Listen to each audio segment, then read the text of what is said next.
സാങ്കേതിക സർവകലാശാല union general കൌൺസിലിലേക്കുള്ള തെരഞ്ഞെടുപ്പ് മാറ്റിവെച്ചു. വോട്ടർ പട്ടികയിൽ അയോഗ്യരായ വിദ്യാർത്ഥികൾ ഉൾപ്പെട്ടതിനെ തുടർന്നാണ് തീരുമാനം. നാളെയായിരുന്നു തെരഞ്ഞെടുപ്പ് നടക്കേണ്ടിയിരുന്നത്.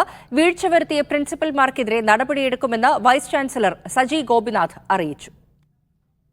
നാളെയായിരുന്നു സാങ്കേതിക സർവകലാശാല ജനറൽ കൌൺസിലിലേക്കുള്ള തെരഞ്ഞെടുപ്പ് നിശ്ചയിച്ചിരുന്നത്.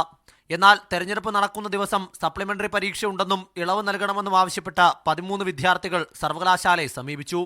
ലിങ്ഡോ കമ്മീഷൻ ശുപാർശ പ്രകാരം പരീക്ഷകൾ തോറ്റ വിദ്യാർത്ഥികൾക്ക് തെരഞ്ഞെടുപ്പ് പ്രക്രിയയുടെ ഭാഗമാകാൻ കഴിയില്ല. ഇതോടെയാണ് വോട്ടർ പട്ടികയിൽ ക്രമക്കേടുണ്ടായി എന്ന് സർവകലാശാല സ്ഥിരീകരിച്ചത്. ഭൂരിഭാഗം കോളേജുകളിലും തെരഞ്ഞെടുപ്പ് നടന്നില്ല എന്നും സ്വന്തം നിലയ്ക്ക് പ്രിൻസിപ്പൽമാർ വിദ്യാർത്ഥികളെ തെരഞ്ഞെടുക്കുകയായിരുന്നുവെന്നും സർവകലാശാല വിലയിരുത്തുന്നു. SFIക്ക് വേണ്ടിയാണ് തെരഞ്ഞെടുപ്പ് മാറ്റിവെച്ചതെന്ന് ആരോപിച്ച് MSF രംഗത്ത് വന്നിട്ടുണ്ട്. ഒരു സർവകലാശാലയെ സംബന്ധിച്ചിടത്തോളം SFIക്ക് വേണ്ടി ഇത്രയേറെ അടിമപ്പണിയെടുക്കുന്ന ഒരു ഘട്ടത്തിലേക്ക് KTUയുടെ ഉത്തരവാദിത്തപ്പെട്ട സ്ഥാനത്തിരിക്കുന്ന ഉദ്യോഗസ്ഥന്മാർ മാറിയിരിക്കുന്നു എന്നത് ഏറെ സങ്കടകരമായ ഒരു കാര്യമാണ്. ചില പ്രിൻസിപ്പൽമാരുടെ ഭാഗത്ത് നിന്ന് ഗുരുതരമായ വീഴ്ചയുണ്ടായി എന്നാണ് കണ്ടെത്തൽ.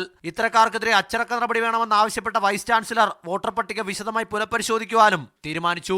ഗോപാൽ ഷീലാസനൽ, മീഡിയ 1, തിരുവനന്തപുരം.